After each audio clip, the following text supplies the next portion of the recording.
This is what a 1300 horsepower Civic looks like. But what did they do to get there? Well, that's exactly what the point of this series is.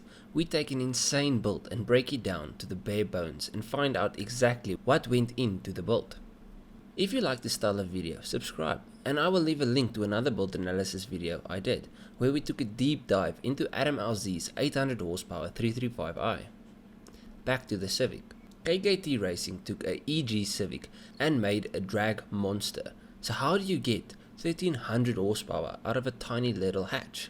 Well, firstly, he chucked out the stock motor and swapped it for a K24. They then de-stroked the engine to a 2.2 liter. Why would you do this? Well, you see, when you de-stroke an engine, you lower the compression ratio. And when you lower the compression ratio, you can add more boost to the engine without hurting the internals. The engine is obviously fully forged and built to the moon.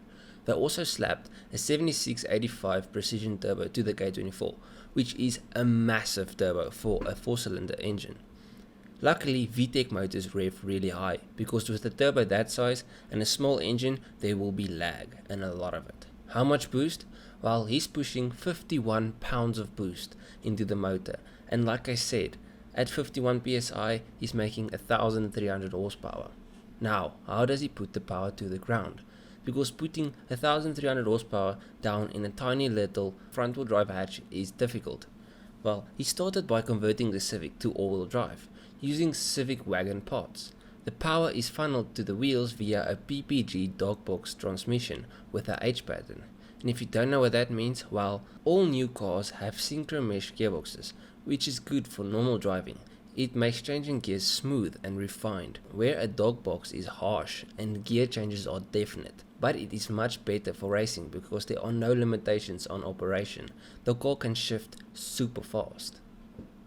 The car also features a few mods that are needed for the drag racing aspect, like slicks all round, a roll cage, and a chute.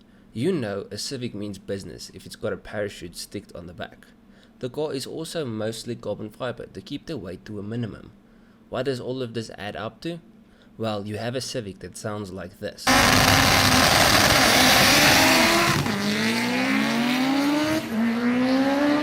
Goes like this.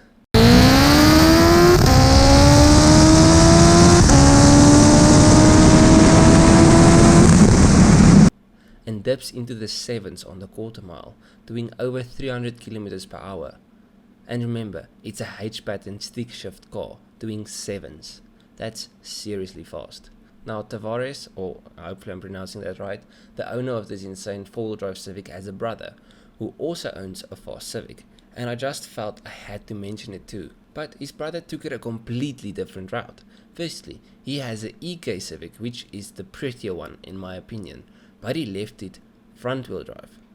His EK Civic is powered by a B18 engine, also fully built, and the engine is boosted by a 7285 turbo, which is just a tiny little bit smaller than the turbo on his brother's Civic, but it's still bloody huge.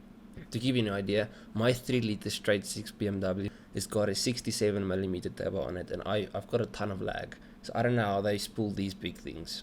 The power is fed to the wheels via a PPG dogbox like the other Civic.